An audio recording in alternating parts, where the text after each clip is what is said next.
Hello. Welcome back to the Richmond podcast. As many of you guys may know, my name is Rafa. I'm also joined here by our wonderful co-host. Hi, my name is Kiara. Welcome back, Kiara. It's always nice having you in this space. This is episode 10. 10 out of 10 episodes, right? And this is a great big milestone. It's the last episode of 2024, and we are excited to get into some reflections on some of the conversations we've had in the previous episodes. And before we can do that, I also want to open up this space right now to show thanks and gratitude to the people who have been making this possible. So, first off, thank you to all the listeners who have been tuning in consistently and leaving those likes because it does feel nice seeing that people are engaging with the content, but also it also lets us know that it's very important to uplift these conversations consistently as well. But yeah, and also big shout outs, one of the biggest shout outs to the communications team. Shout out Kai, shout out Don, shout out Enua. Also, really big shout out to Christian Para, who was helping us out at the beginning of the production of this podcast. It is one of the most amazing projects and one of the most amazing things we have been producing this year. So, thank you to everyone. Again, thank you to all the listeners. Without further ado, let's get into some of those conversations where we are reflecting on some of those episodes that we really loved or those conversations we really loved. So I'll open it up to you, Kiara, and I'll have you start us off with some of your favorite conversations that we've had.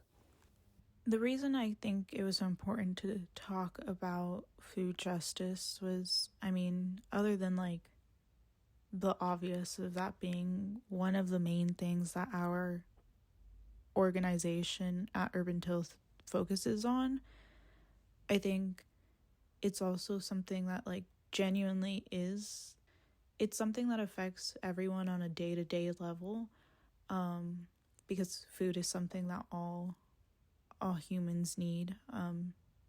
And so I think it's important also because when talking about like where we are geographically, like, here in Richmond, it is something, food insecurity is something that a lot of people struggle with. And I think oftentimes when talking about food justice or food insecurity, there's a push for kind of just like feeding people. But I think here we really like try to focus more on not just, feeding people and having access to food, but more so to healthy foods, because oftentimes, right, if you've ever been to like things like a food bank or a food pantry, it's a lot of like processed or non-perishable things. And those are obviously like just as valuable in a sense, but they're not always the best for people's health overall. And when it comes to like farming and having these like direct lines of access to healthy produce and vegetables, it's super important because these things are how we can actually like not only, how do I say, not only not only combat health issues but also prevent them, hopefully. And so I think it's important to get that conversation going about teaching people about what it means to be going through food insecurity, because I think also it's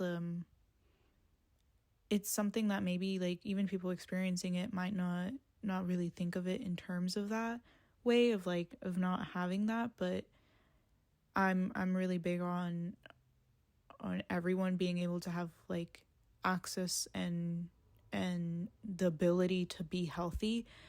I don't think it's something that should be like gate kept or is like a, even though we in our economy it's seen as like a privilege, I think it's a right that we all have as people on this earth. And so talking about food justice and like the way that Urban Tilth specifically the farm stand team, helps fight that and helps kind of show an alternative way of fighting food insecurity. I think in a way that isn't really seen often, and I think that that's like super valuable, and I just wanted to like highlight and uplift that as much as possible, because I think in a way like it's a really systemic way of mistreating certain people by not giving them the full power to be able to have healthier food options, and like creating so many barriers around that. It just leads to more suffering and more pain and more issues. So yeah, I think I just wanted to say that like I see food justice as such a big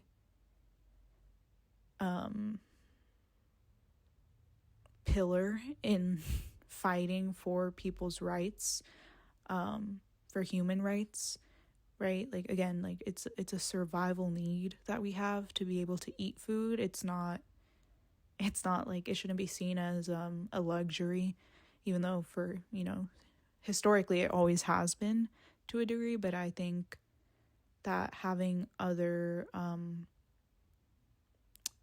programs and modes of being able to like connect people with these resources is like, you know, it's really cool to see. So it was nice to be able to kind of uplift the work, and it being one of the only episodes that we had a guest on this past year, which is something that I know we want to do in the future. But just kind of hearing from experiences and getting actually a real like picture of what that looks like, and not just, you know, coming from people who maybe have like learned and researched this as we tend to do on this podcast. I think it's always refreshing to hear from someone's personal experience.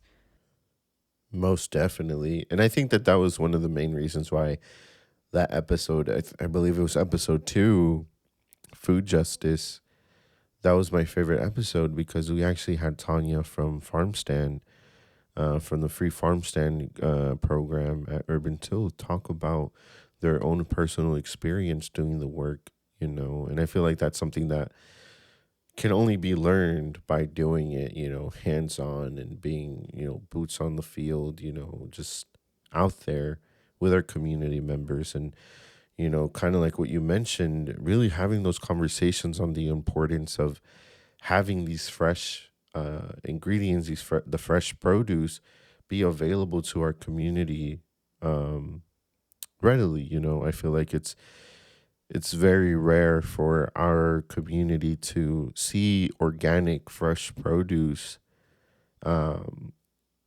because the most closest, the most nearest place you can go to are places that are like in San Pablo and El Cerrito, you know. So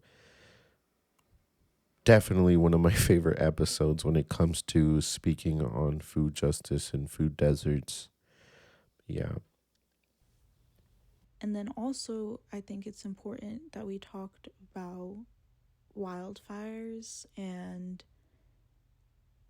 I guess in general, I would love to do like a broader episode and or like topic about just climate crisis, um, climate crises, or like natural disasters, as a lot of people more commonly know them as. But just like the idea of unexpected events happening in regards to like these big, you know, environmental changes. I think it's important because I think in general, right, like, you know, life is very unexpected and a lot of things can happen, but I think we also forget that like these are somewhat repetitive patterns that do happen, right? Like, especially depending on where you live, we all have our own different like climates that we deal with, and accompanying like extreme weather. So like, if you live like on the East Coast, obviously hurricanes are a big thing over there. Over here on the West Coast, wildfires, earthquakes. And so I think it's important to constantly be talking about that because it constantly keeps it on people's minds, because I feel like we all tend to kind of like, just be on survival mode, thinking about our day to day. And then when these events happen, a lot of us are left very confused or, in like a very desperate situation. And it's super like it's really hard and really sad to watch or to experience, but it can happen to any one of us. It can happen to, many of us, and that's usually the way these things go, right? They affect whole communities, not just individuals. But that's why it's important to be like prepared. And there's only so much you can do, right, when it comes to like dealing with these things. Obviously we are like not going to be able to stop wildfires completely or like, prevent earthquakes, but it's like about knowing of what to do in the event of an emergency. Having like, a kit to what is it, I think it's called like a go kit, or emergency kit, something that has like, food rations, water supply, a mode for like contacting people, communicating, or like getting news. So like, there's like those crank radios, emergency kits, not emergency kits, first aid kits. um because yeah, like that's something that we all, I think, would benefit from thinking about a lot more. And so it's important for me that we have these conversations about it, um just to remind people like this is a thing that can happen, and every so often it does.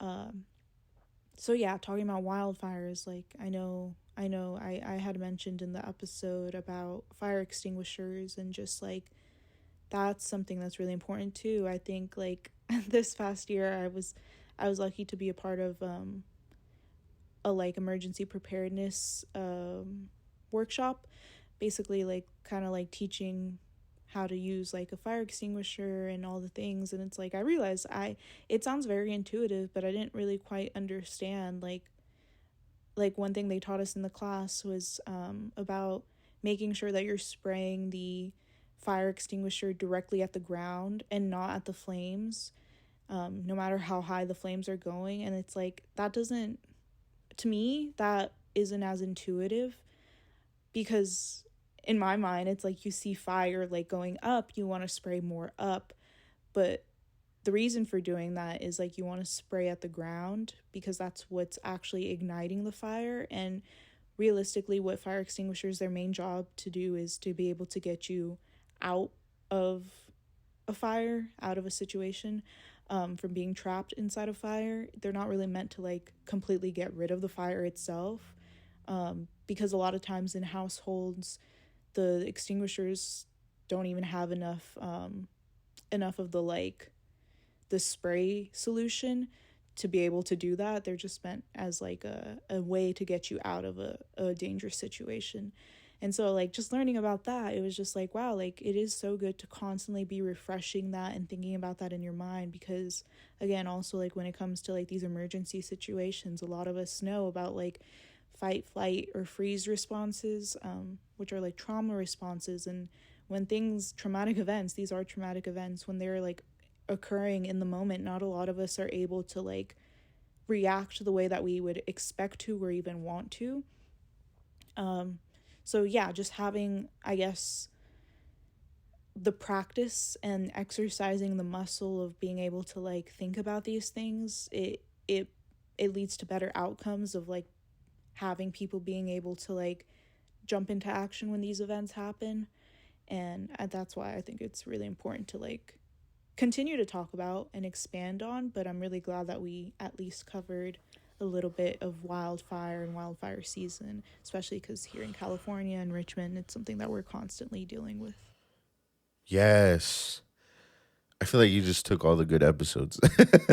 I'm joking. But Yeah, I feel like that was one of my favorite episodes too when it comes to talking about wildfires. Yeah, California is the main state that always hears about wildfires. And you know one of my favorite things that we went over in that episode of wildfires was the fact that there was controlled burnings even before um colonialism, and colonizing the US. I feel like not a lot of people see that or even understand that there was prescribed burnings, and it was done by the indigenous people, um, to really steward the land and fertilize the soil. Um, Getting a bigger understanding on that, and the gravity, or not even the gravity, but the importance of what it was a practice for the indigenous people, and how now, seeing a really big fire in the woods can be very traumatic.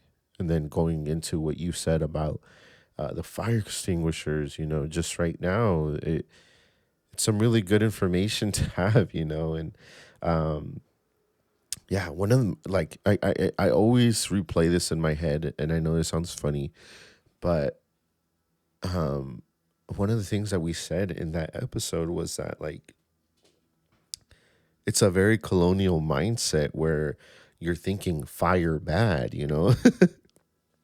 and yeah, like I feel like there's way more that we could do to like dig deep into understanding the elements, and like natural disasters, like all of these things for us to really come to understanding of what we can do, right? So like you said, earthquakes are not preventable, right? And the only thing we can do is just learn how to navigate uh in those certain situations where we're experiencing one of those natural disasters. And I also want to talk about one of my favorite episodes. One of my favorite conversations was regarding greenwashing, and providing those examples. Those local examples were very helpful for me to elaborate, or just have conversations about how we see it in our community, because sometimes it could be very visible in our community, or sometimes it could be very like hidden, and it goes over our heads.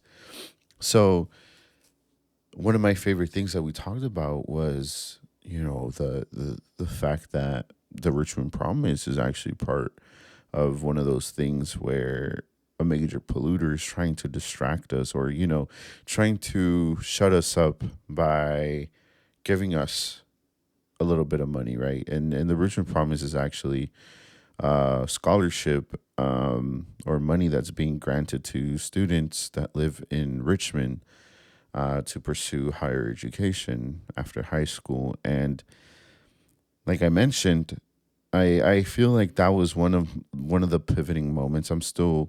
I was one of the students who actually received Richmond Promise, and um, I feel like, yeah, I'm grateful for being able to use the Richmond Promise money and use it towards school, but also something that we talked in that episode that made me really, really connect with the younger me. It was just that money, is something that was a necessity for my family.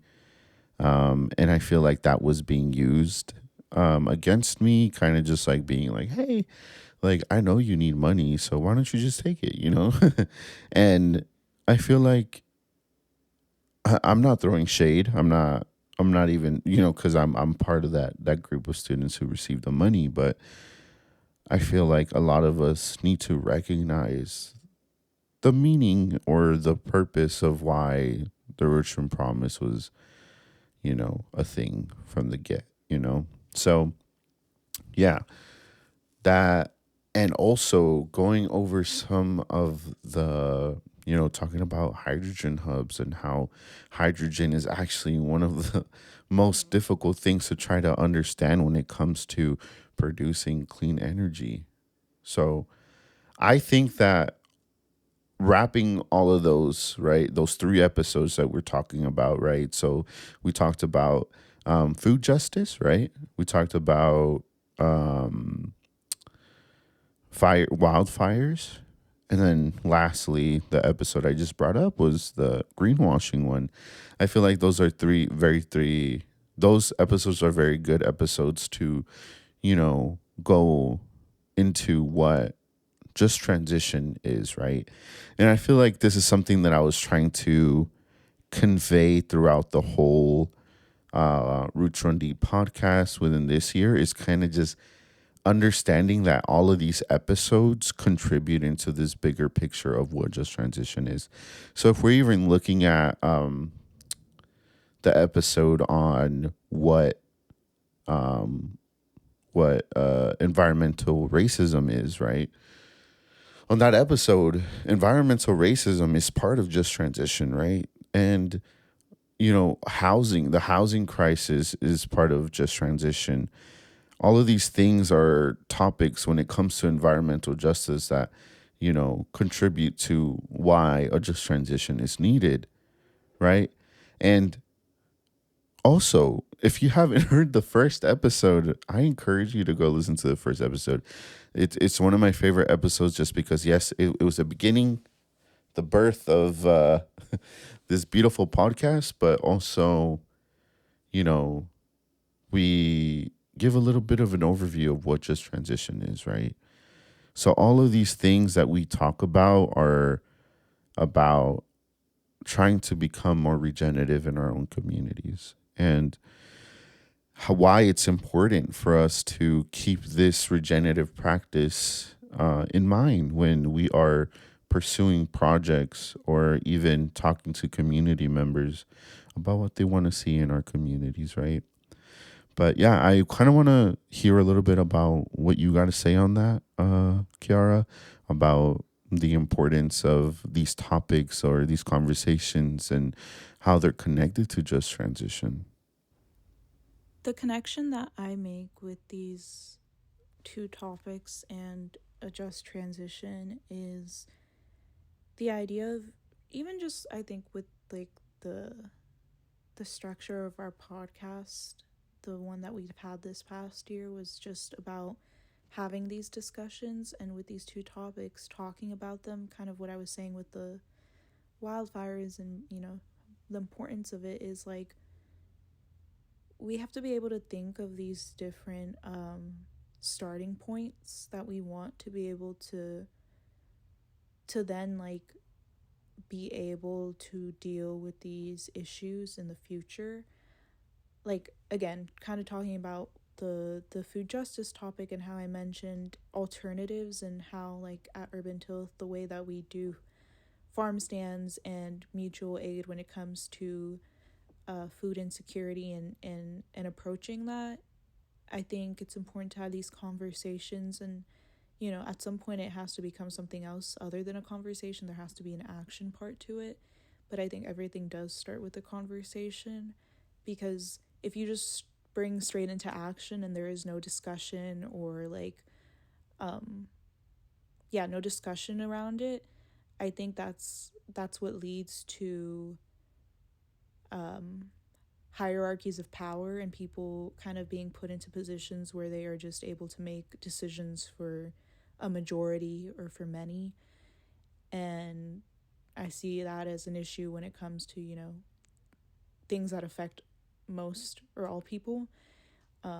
So having these discussions to me is kind of like the starting point for what a just transition could become.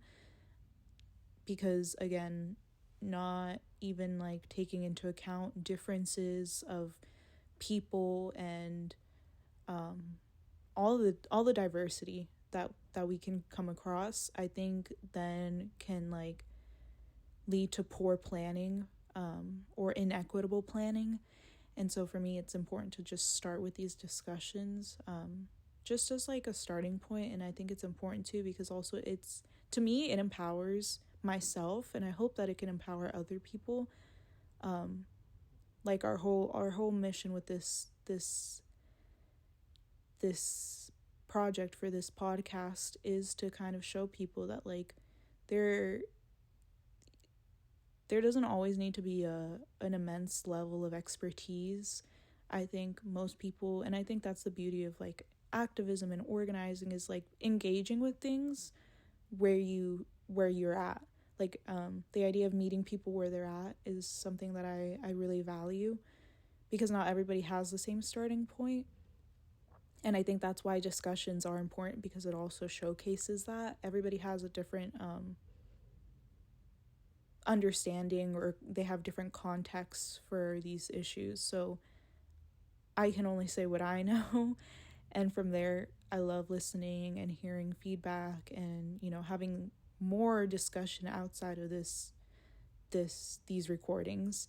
But I still do think it's just as valuable to start somewhere in some way, in some capacity. And for me, this is like our starting point, which of course there's other people who have been doing this work and who have again, who are at a completely different point, may have started many years ago. But for myself, I think it's really nice and comforting to know that this is my starting point, and I can only move forward from here, get more involved with these things, and expand my knowledge and share that knowledge, because also the dissemination of information is super important, in my opinion, too. And so, yeah, like, I have a lot of plans with even just like the few topics that we covered here, but especially the two that I've mentioned being my favorite of the year. I have a lot of plans for how I want to continue that work outside of just the discussion part. And I think even just allowing myself the space to just kind of think and talk at the same time, it kind of like it started a brainstorm in my mind of like where it could go. Yes. Um, I feel like all I can say is yes. I feel like it's very powerful hearing you say that right now.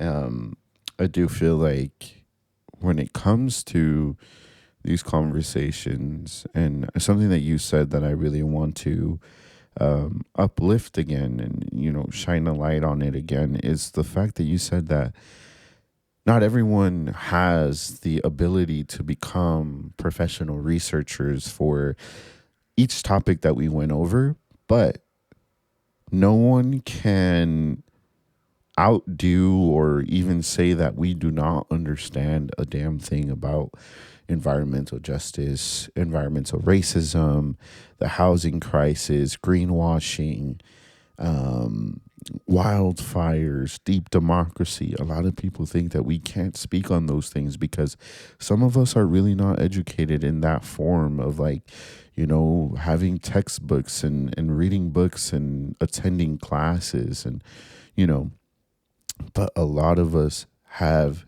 experienced what it feels like to live in a frontline community, especially here in North Richmond. We know what it felt like to experience, live through the whole explosion that happened in 2012. And some people who have been here for many decades before us have experienced the transitions, the different ways that North Richmond has changed for the better or for the worse. I feel like sometimes things become stagnant, like also displacement. There's all of these things that like our community is very, very knowledgeable about because of their experiences. Right? We have people who write papers about these environmental issues, but they come to us to write about those papers. They come to us to ask those questions of like, oh, how did it feel? How do your lungs feel? How are you feeling about, politics in your community? All of these things are the people are coming to us.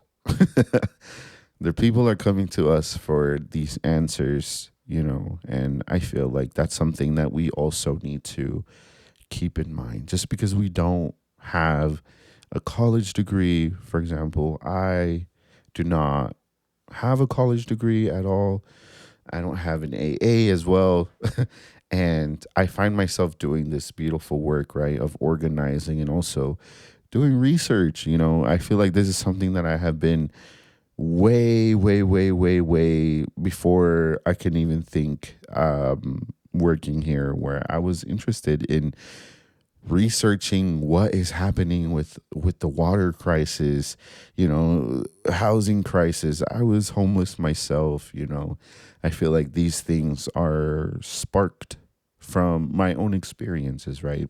I can't express how much um I want this podcast to shine light to those people who have experienced everything about this community and use that experience to move forward, right? And I'm not saying move forward in a way of like, oh, get over it, get over, the explosion. No.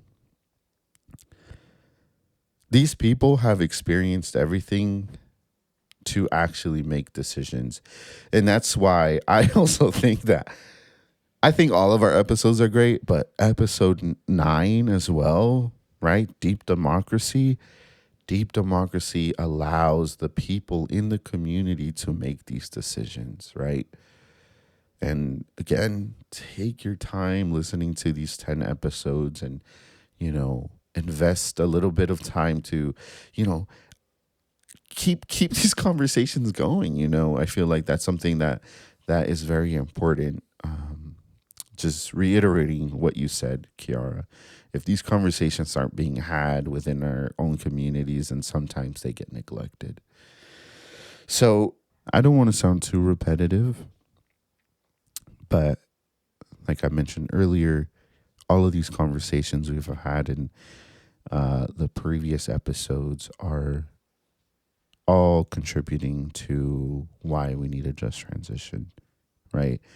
And now I kind of want to get into the plans for 2025. There's a lot of exciting stuff that's going to be happening for 2025 in this podcast.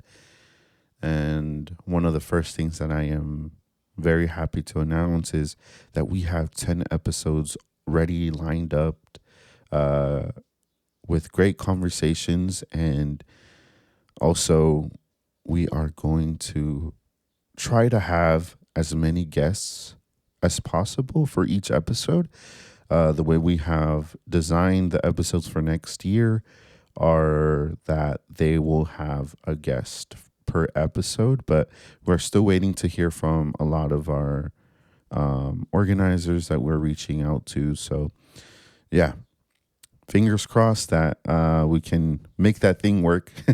And the way that we had 2024 lined up for this podcast was it be more informative in a way of like going through definitions in our most personal ways, right? So like giving our personal definitions on the conversation, and then also a very formal definition that you can find online.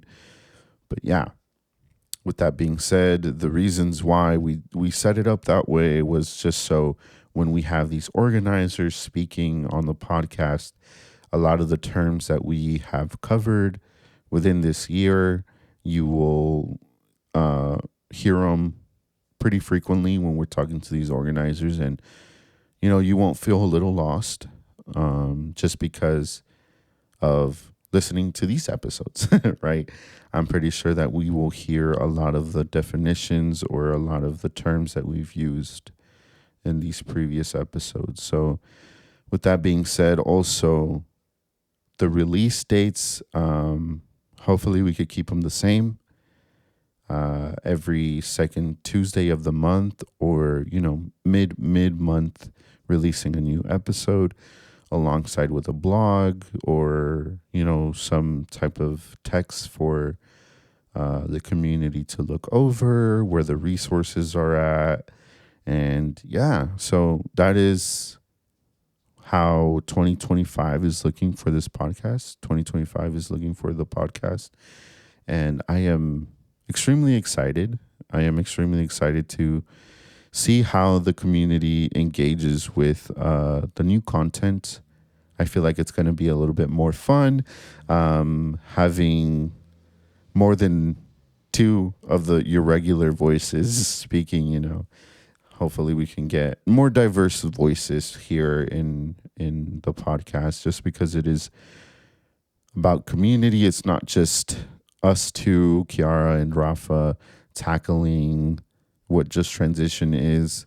There's about 9 organizations doing the same work that we're doing, and we would love to hear what they got going on. So, yeah. I'm opening it up to Kiara to I don't know if I missed anything, if you want to talk about what the plans for 2025 are. Yeah, like we've mentioned, I'm really excited for next year's episodes. We already have like a list of them lined up, so that's already really exciting. And then also we're hoping to have a lot more guests, or just other people to kind of interact with. Hopefully, other people who are more well versed in the topics that we discussed. Just so we can, ask a lot more questions and get that more personal experience, secondhand, obviously, but just to hear a little bit more about it from people who are actually really involved with the topics. And then I think for us, also behind the scenes, we're really, really, really hoping next year to have like a more legit recording studio. So we'll see what the new year brings, but really excited about everything as always, and just honestly just wanting to like express my gratitude and appreciation for anyone who's listened or had any like feedback or anything to say about the podcast. It's been such a journey, and it's actually really rewarding to look back to see our starting point versus now, and knowing that it's just going to continue to hopefully improve and progress as we get into the next year. But yeah, I'm just really, really excited and happy and grateful that we even had this opportunity to begin with. And yeah, just wanted to like express my gratitude to everyone, and also to my co-host Rafa. Like, he does a lot of the behind the scenes stuff when it comes to recording and stuff. He is like the expert editor when it comes to the podcast. So just, wanted to share and highlight all the work that he puts into this. But yeah, I'm really excited. And I'm eager to see what 2025 has in store for us. Yes. Thank you so much, Kiara. Honestly, that means so much to me. Um, a lot of long hours editing, trying to make sure that the podcast sounds good, and also, uh, doing the descriptions and timestamps to make the episodes more engaging, right? So if you want to go back to a very specific thing we said, there's always timestamps on the YouTube channel where you could always refer back to that. Yeah, thank you for acknowledging that, Kiara. I really, really appreciate it. And also thank you for, being the second host and really providing a different perspective than mine. I feel like it's always really beautiful to share and kind of deconstruct these topics and conversations with another person, right? But yeah, and again, thank you to everyone who's listening. I can't express how excited I am for 2025, and really, really engage with everyone that's going to be a part of the episodes next year. But yeah. So I guess that's the wrap up. And this is us checking out. Any last things you want to say, Kiara? Thank you for listening. We'll see you in the new year, and happy holidays. Bye. Bye, everyone. Again, next time you're going to be hearing our voices is next year. So with that being said, happy holidays and see you on the next episode. Love you guys. Bye-bye.